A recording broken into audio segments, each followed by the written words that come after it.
Good morning, everybody. It is a bright, sunny Monday morning here, and today we are going to talk about an aha moment. My name is Rita Crompton. I am also known as the Inventor Lady, and I get a lot of inventors who contact me, and it's like I had my aha moment. I came up with an idea, and ideas are like belly buttons. Everybody's got one. It does not matter how cute yours is. I cannot sell it. So how do you determine, your aha moment is unique? So first thing you do is when you think you've had the aha moment, share it with some family members. You want to know sooner rather than later that you really have a unique idea. All right. Then you start looking around. All right. A deep dive. And although I hate those idiomatic expressions, you really need to dig into this. And what you're looking for is, you ask yourself a question. This thing does this job. What would someone Google to find it? All right, you'll have your pet name for it, and it might be a gardening tool, but it might be also used in some other, it might be used in the kitchen. How it's being used. So you want to say, all right, if I'm doing this thing, where else could this be applied? And so you start really digging around. A Google search, then you're going to go to a patent search. Google Patents is a good place to start looking around. It's going to limit you to a keyword search, but it'll at least give you a start on classifications that you need to dig into. What we have found is that Google Patents hits about 1/3 of what's really out there, so don't limit yourself just to Google Patents. It's a good format, and because it's going to give you everything in a PDF format, which for most inventors is easier to find. If you actually have a patent number from the USPTO that you want to look at, sometimes Google Patents will pull it up in a format that's easier to understand and to follow. All right. Once you have really looked on the Google Patents part of it and you have identified those classifications, those categories, the USPTO is organized like a library by classifications rather than just by keywords. So for instance, if you've got something that's related to a car and you look under automobile, vehicle, and somebody wrote in the patent identifying it as a mode of transportation, but you don't happen to put in those exact words, you could miss it completely. So you really want to understand classifications. And when you start looking through there, everybody has got their own level of pain. I don't want you spending weeks, all right, searching the USPTO database. It will, one, make you crazy. And I've heard people who work for the USPTO talk about their website as an octopus. And really, once you've been in there a while, you will understand why they say that. But learn, you don't appreciate the search that somebody else did for you or does for you unless you've been in there and looked around and think, oh my God, shoot me now because this is going to make me crazy. And we want you to be able to look around, because if you find it, you don't need to pay for a search. You don't need to pay an attorney a lot of money to tell you, no, you can't do this. But what we're looking for is something that is exactly what you've got, or it's close enough that you start asking yourself other business questions. Is mine better? A lot of times the best products that go into the marketplace these days are an improvement on an existing product.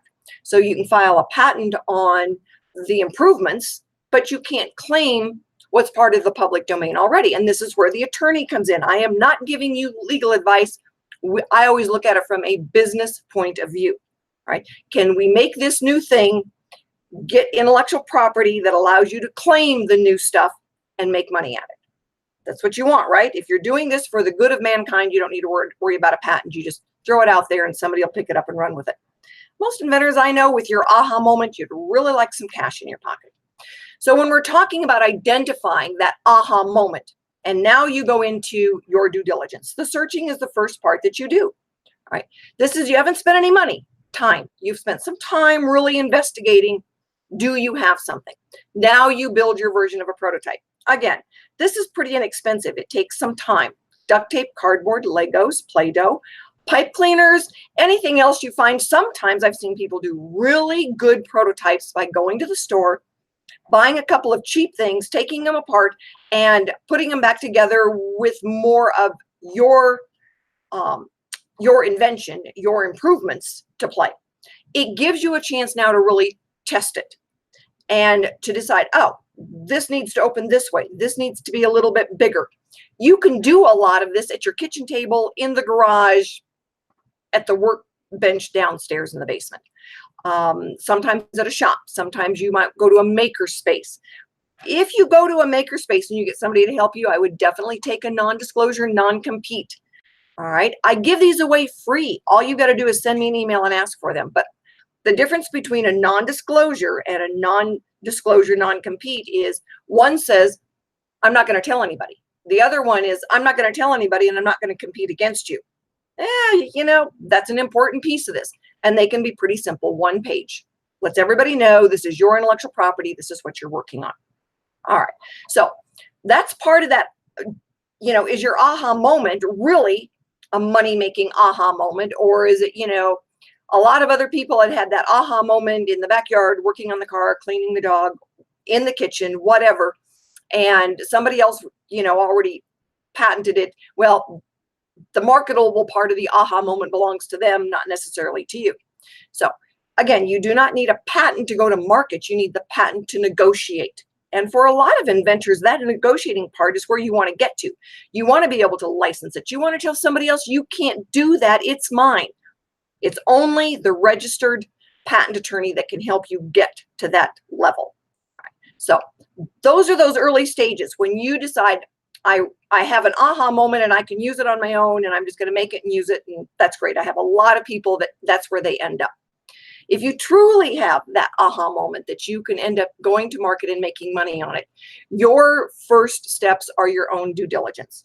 Looking around, building your own prototype, really understanding and learning about the process. You can go to inventorlady.com, pull down the Inventor's Galaxy Guide. That'll walk you through the phases and the first steps. Then you can go to Archimedes Offspring. All right, Archimedes Offspring kicks in, all right, once you've had a comprehensive search done and an opinion done by a registered patent attorney, and you fill out the form for the vetting process. And this is where we start getting into kind of that more advanced level of aha moment. Now you've got other people taking a look at it. You've had the non-disclosure, non-compete signed.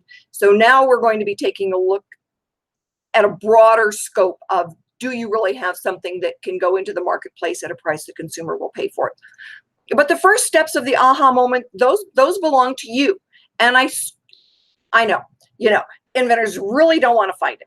I get it. I understand it. You really don't want to find it because it's your thing. I had a lady say, I'm ready to get my search done.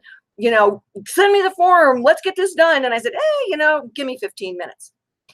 And I went out there and I said, you might want to buy that one on Amazon for 25 bucks. It's going to be a lot cheaper and a lot faster. And again, it was just that she had the aha moment, but she didn't really go looking around because she didn't really want to find it. And I encourage you, move on then to your next idea. The most expensive idea you will ever have is your first one. You will learn a lot, and especially if you get so wedded to it that you won't let it go. And for some inventors, the best money they ever spend is $500 on a comprehensive search because they learn they just shouldn't go further down that path. Move on. If you had one aha moment, you can have another one. And eventually, you'll find the right one. My name is Rita Crompton. I'm the Inventor Lady. I am here to help you and to answer questions. Give me a shout.